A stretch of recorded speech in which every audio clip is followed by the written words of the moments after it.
Over on TikTok, there's a new influencer by the name of Gazelle Chavez, who, along with her close friend Sarah Cortina, has taken social media by a story with a series of comedic vignettes that chronicle their journey working at one popular box store or fast food franchise after another. Gazelle Chavez is a stripper, influencer, and part-time podcast host of the series True Talk, which she created alongside her longtime friend Sarah in 2021. She's been prevalent on TikTok for years now, posting her first clip way back when in 2020. After years of searching for her path to getting famous, Gazelle seems to have finally found it with her new series that proves she very well might be the most popular employee in all of Mexico. There used to be a period in Gazelle's life where she would spend somewhere around $200 to $400 on clothing from Fashion Nova in just one shopping expedition. That's what inspired her to originally open her own online store in 2020 known as Money Mommy. By all appearances, Money Mommy never really got off the ground, and that setback left Gazelle looking for another way to parlay her love of fashion into a career and lifestyle. That's where TikTok came in. Gazelle launched her own channel in 2020 and was soon accruing view counts in the six-figure range as she updated her fans on everything from her nearly botched nose job to what an average day is like in the life of a stripper. She didn't wind up going viral, however, until she and Sarah teamed up, or maybe I should say dressed up, and pretended to be Target employees in a clip that was uploaded in March of 2023. With the first few entries in that series earning millions of views each, Gazelle and Sarah took their act on the road, stopping off at popular franchises all across Mexico and California, like the convenience chain OXXO, Dollar Tree, Dunkin' Donuts, Jack in the Box, Vons Supermarket, Little Caesars, CVS, Subway, Home Depot, Best Buy, KFC, and most recently, McDonald's. For some reason, Gazelle's term of employment never seems to last long at any of those locations, probably because there's a 0% chance that she's actually being employed by any of them. But nonetheless, with her TikTok following exploding to 1.3 followers, it's a clever idea that's pulling in big numbers. It's finally getting Gazelle Chavez as famous as she wanted to be. What well-known store do you think Gazelle and Sarah will pop up in next? OnlyFans model Christina Ashton G, also known as Ashton G, and known for her resemblance to Kim Kardashian, has passed away after going under cardiac arrest due to plastic surgery complications. In a situation like this, Christina's sudden death may raise anxiety in the public about cosmetic surgeries, but either way, it's a tragic story. We'll explain what we know about Christina's untimely death and more on this episode of Famous News. I've been getting a lot of good looks.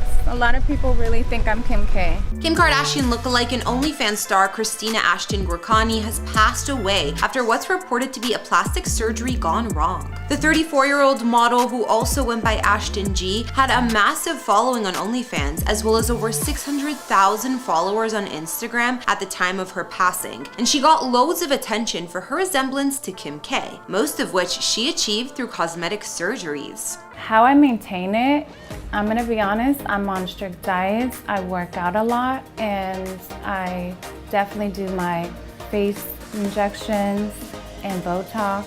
I've done my breasts actually twice, so total in surgeries, I would say 30,000. Christina was supposedly recovering from plastic surgery on April 20th when she passed away, or at least that's what her family confirmed over on social media. On an Instagram post of the model, they wrote, "It is with deep sorrow and an immensely heavy broken heart that we have to share the most shattering, unfortunate, and unexpected passing of our beautiful, beloved daughter and sister." With this, they also shared a link to a GoFundMe page that has been set up to help cover the costs of Christina's funeral. On the GoFundMe page her family created, it says that they received a call last week from another family member frantically screaming that Christina was dying. They rushed to the hospital, but they were told her health was quickly declining following going into cardiac arrest while she was recovering from surgery, and ultimately she soon died. According to her family, Christina's death is being investigated as a potential homicide related to a medical procedure that took a turn for the worse. However, the family hasn't gone into any more detail at this time. For the fundraiser, the family is trying to reach their goal of $40K to help with the memorial. In the comment section, fans and friends have been sharing their condolences about the young woman's passing. Some reading, "I still can't believe it. When I saw your story, I was hoping that it wasn't true. We will miss you so much." As another fan added, "I'm so heartbroken this has happened." We still don't know what procedure Christina had underwent this time around that caused her fatal condition. Looking at this specific case, top South Delhi-based plastic surgeon Dr. Anup Deer weighed in on Christina's tragedy, saying, "People forget that she pushed herself to the extreme end of the spectrum with obscene implants because she wanted to look and live like Kim Kardashian. She had a very imbalanced lifestyle, and no right-thinking surgeon would agree to this form of body correction. Any cosmetic surgeon would pass their patient through a rigorous psychological assessment, look for underlying mental health triggers, address them, act like a counselor, and then decide whether the surgery is indeed warranted in the first place." Dr. Deer says that a cardiac arrest during any surgery is possible when a proper preoperative health assessment isn't done. He continued, "We insist upon a detailed history of health conditions tests to see if we have missed any underlying conditions, and even check for substance abuse. We never go for successive procedures before the body heals fully. But the biggest problem is many seeking to correct their looks through surgeries do not go to established plastic surgeons, but choose to go for fly-by-night operators who will do anything for money. These procedures by untrained hands are what give cosmetic surgery a bad name." Either way, this is just speculation, and this is one tragic ending to a young woman's story. Our thoughts are with Christina Ashton G.'s loved ones during this difficult time. Over the weekend, fans of country singer Morgan Wallen gathered at his second show at the University of Mississippi's Vaught-Hemingway Stadium, only to lose their collective minds when the show was canceled with a message stating Wallen would be unable to perform. Therefore, tonight's show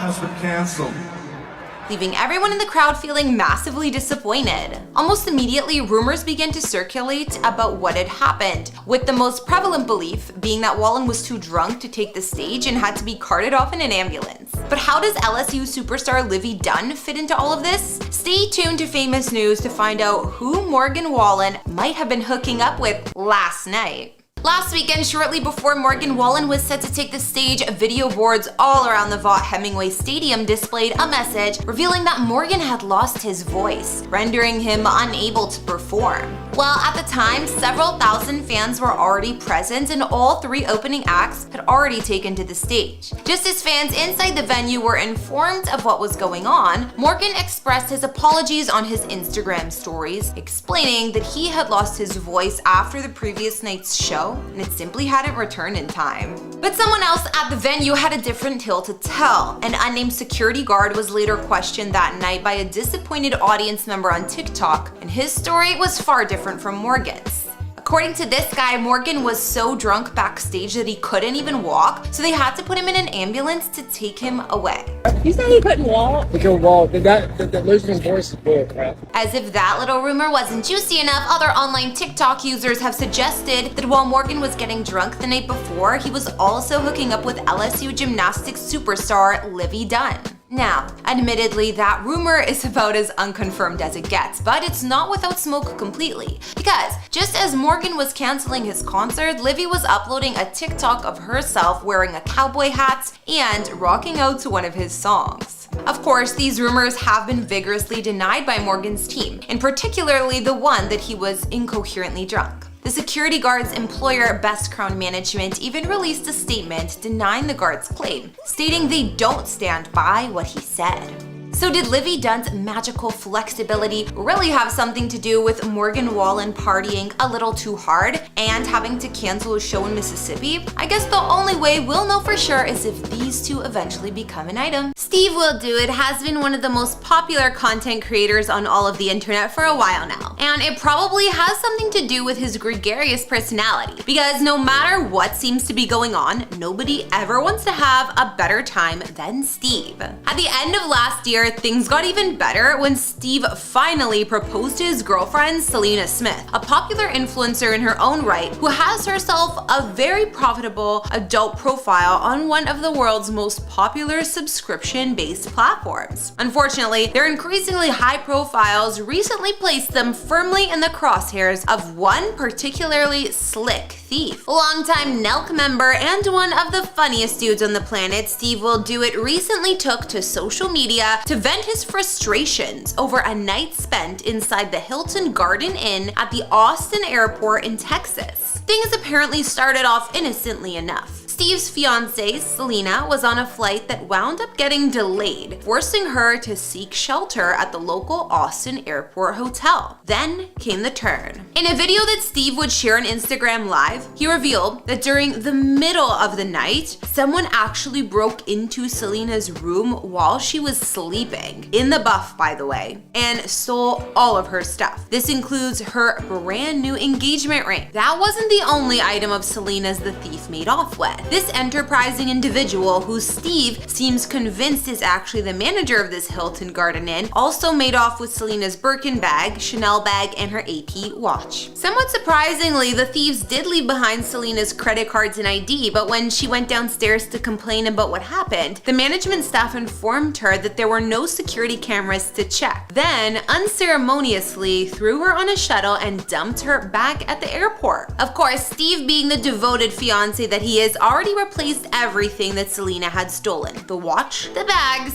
even the ring. But according to him, it's not about the money. It's about the principle of the matter, and it especially bothers him that whoever did this chose to break in when Selena was at her most physically vulnerable. This entire situation could have definitely turned out worse. But at least Steve is now on the case and looking to set things right. And if I was the manager of that Hilton Garden in Austin, I might want to start figuring out my escape plan, just in case. One of the internet's most popular and viral podcasts of recent note has been the hit series known as Whatever. There, Brian Atlas sometimes hosts a roundtable discussion with a rotating stable of various young women about what it's like to date in today's modern world. In one of those most recent segments, Whatever introduced a large portion of us to a new internet personality few of us had ever encountered before. Her name is Al Weezy, and as far as she's concerned, she's a certified bad, well, you know what. But where did she come from? And what else do we know about her? Stay tuned to Famous News to find out. Over on the Whatever podcast, the extremely popular segment Dating Talk has inspired a whole series of viral clips across social media, usually due to the combination of large personalities coupled with some unusual and out of left field questions. Recently, there's been a brand new clip that's gotten a whole lot of attention for self-described bad B Al Weezy, otherwise known as Ali Lopez from Arizona. This 23-year-old trans woman's introduction during her appearance in the podcast went wildly viral thanks to her incredible amount of self-confidence. Al Weezy got her start on TikTok back in December 2020, and from the very beginning, she's been collecting view counts in the six-figure range, making her something of a rarity on the platform. Her near immediate popularity probably stems from the fact that, as she makes quite clear throughout her many TikToks, Ali knows how to party, whether she's at the club with friends or turning her grandmother's birthday party into a family rager. After posting content for close to 2 years, Ali would finally go viral for the first time, earning over 11 million views for one clip in which she made it quite clear that she won't put up with being ghosted by anyone without some form of retaliation. Since then, she's seen a series of her clips earn millions of views, including one of the very first times she ever showed off her eventual Whatever podcast Day Fit. Now that Al Weezy has finally officially introduced herself to the rest of the world, her popularity is sure to skyrocket. Currently, she's sitting at just over 7 million followers on TikTok, but don't be surprised to see that number shoot north of 10 million in the next few weeks. Will she then be able to sustain her popularity from there on out? Well, I guess it depends on how much more of her humongous personality she's willing to share with the rest of us. In the world of Twitch, drama and controversy are common occurrences. One recent example involves a lawsuit filed by streamer Adriana Lee. Hello and welcome to this episode of Famous News. I am your host, Stephanie Trico, and make sure to give us a follow wherever you're watching.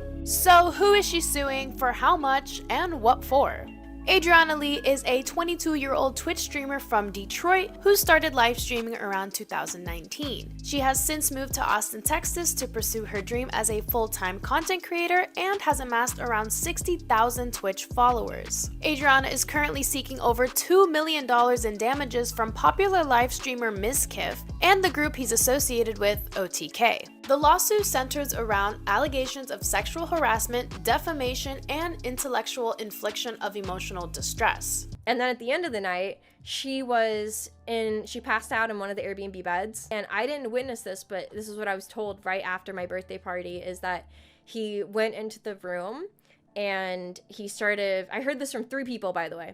He started like touching her and was like, I don't know exactly what his intentions were, but I just know that he was touching her, and everyone was like, dude, stop. Like, she's trying to relax. She's drunk. Like, it's weird. Like, don't touch somebody when she's drunk, and like, especially when you're just making out with her. Like, Lee claims that Miss Kiff and other members of O2K engaged in a campaign of harassment and abuse against her, including sharing her private information without her consent, making derogatory comments about her appearance and mental health, and attempting to blacklist her from the streaming community. Ouch.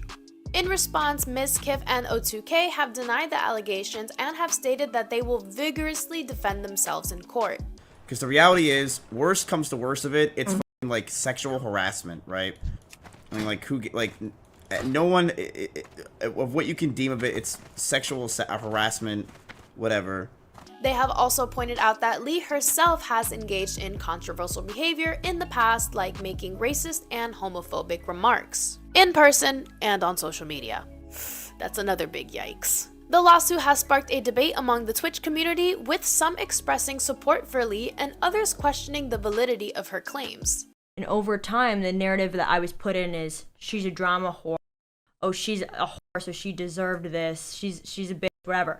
It also highlights the challenges that women and other marginalized groups face in the gaming and streaming industries, where harassment and abuse are unfortunately common. Regardless of the outcome of the lawsuit, it serves as a reminder of the importance of creating a safe and inclusive environment for everyone. Streamers and viewers alike should strive to treat each other with respect and dignity, and to speak out against harassment and abuse wherever they encounter it. In the end, the success or failure of this lawsuit will depend on the evidence presented in court and the decision of the judge or jury. While most teenagers these days are busy streaming music online and figuring out who their favorite new hip-hop artists are, some enterprising young individuals are actually out there making music. Take, for instance, up-and-coming rappers Ness the Kid and Lil Mace. After striking out on their own and building their individual reputations through social media as underground artists, these two have now teamed up to drop one of the most promising songs of the season, Did You Start? But where did these two come from, and what does their future hold together? Find out now on this latest episode of Famous News. Ness the Kid was born Alex Karen on August 23, 2001 in Long Island, New York. Oftentimes wielding bright colored hair, Ness rapped his way into our hearts and feeds over top of melodic beats while discussing his difficult upbringing that involved dark times, like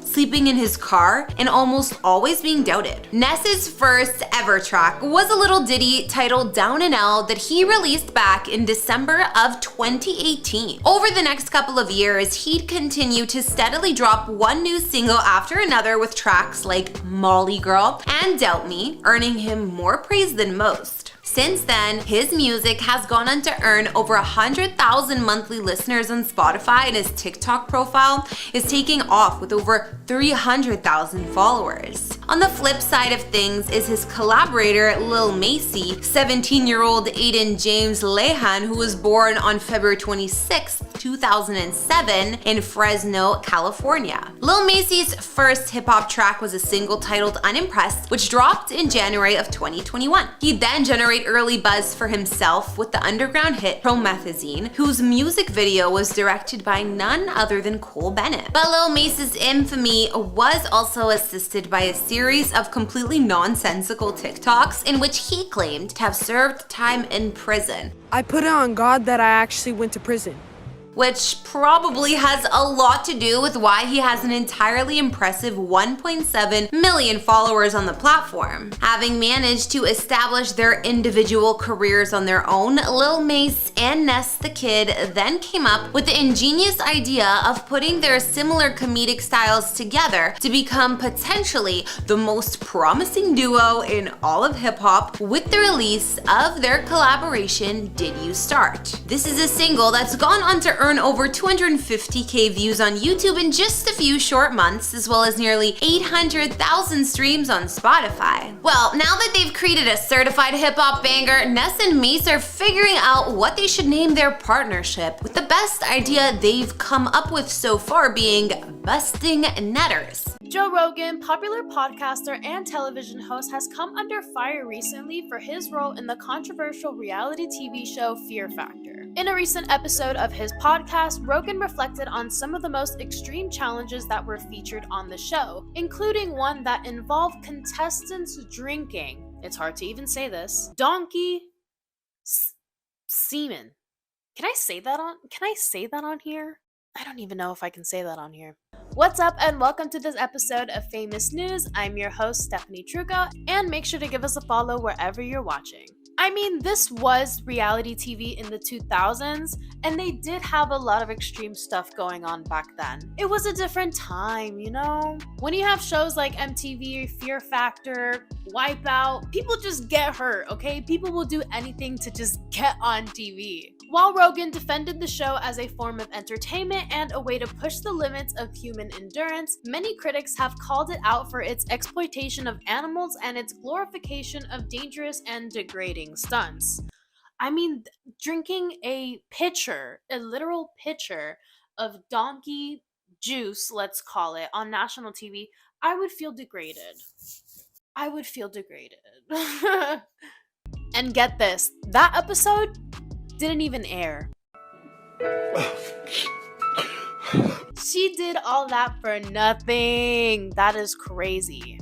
The use of animals in reality TV shows has long been a source of controversy, with many animal rights advocates arguing that it's unethical and cruel to subject animals to stressful and weird situations.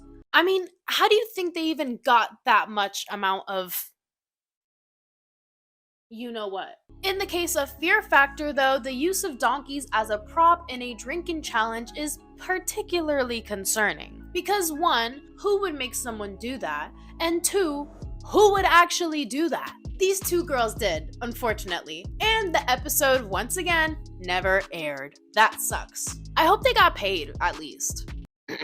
As fans and viewers of reality TV shows, it is important for us to be aware of the ethical implications on the content we consume. While it may be tempting to tune into shocking and extreme stunts, we must also consider the impact that these shows have on animals and people involved. I'm sure both these girls have nightmares about this moment, and they probably will for the rest of their lives. In the end, the controversy surrounding Joe Rogan and Fear Factor is not really surprising. An entire generation of us have been obsessed with The Bachelor and The Bachelorette since the franchise first got its start way back when, in March of 2002, over 2 decades ago. Today's generation, however, is a little more obsessed with things like AI potentially taking over the internet. Now popular content creator Eric, whose real name is Eric Decker and who Forbes likes to refer as the Elon Musk of YouTube, has done the unthinkable. He somehow combined artificial intelligence and dating into one, with the results being both hilarious and shocking. As a content creator, Eric has always worked with one big concept idea after another. Whether he's cycling 38 miles across ice, helping his fans start a 5-star restaurant, or spending thousands of dollars to fly to Miami just on the off chance of meeting Logan Paul, Eric understands that ambition can help get you attention, which is why he's recently set his sights on another hot topic issue, AI. In some of his most recent uploads to his channel, Eric invested his time, effort, and money into renting Sophia, the world's most advanced humanoid AI robot from her creators at Hanson Robotics. He then put his friends through the ringer by allowing them to take turns having conversations with the machine to see if it could fall in love with any one of them.